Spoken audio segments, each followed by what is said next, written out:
Kwa leba sio sehemu ya kuteswa. Mara nyingi mnapelekwa leba kwa ajili ya safari. Pale sio sehemu ya kuteswa. Kwanza niongee. Pale ni sehemu ambapo tukichukuliwa sisi tunahifadhiwa. Vyakula vipo, tunakula alhamdulillah kwa sababu pale sisi tumehifadhiwa. Japokuwa kuna changamoto ndogo ndogo kwa binadamu zinakuwa zinatokea. Kwa sababu ile eneo tunaweza tukakaa pengine watu 45 au watu 50 chumba kimoja. Tunaweza tukapata maambukizi ya maradhi haya na haya.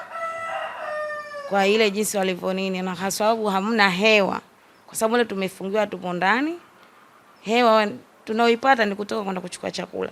Tukirudi tunaingia ndani. Kwa hiyo hewa inatupija ni AC. AC kuna wengine hatuziwezi. Kuumwa vifua nini. Kwa ndo hizo changamoto ndogo ndogo, lakini ile sehemu ndio inayotusaidia sisi kurudi nyumbani. Hatuwezi kusema kama ina changamoto yani kuteswa nini, hapana. Kuongea na wazazi wetu tulikuwa tunaongea kwa wiki mara moja, lakini tunapata hewa.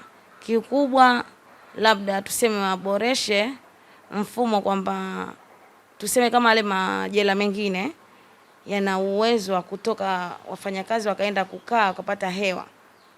Kwa sababu tunapokushanyika watu wakiwa ni wengi hatupati hewa ya ile ambayo inotakiwa. Kwa sababu kila mmoja anampumulia mwenzake. Kwa hiyo magonjwa ni mengi kidogo. Uwezo wa kupata mkopo bwana. Hii inasaidia sana kugharimia mambo mengine ya uendeshaji hata kama bajeti inabana. Tumia Bima Pap kwa kupiga *150*51 alama ya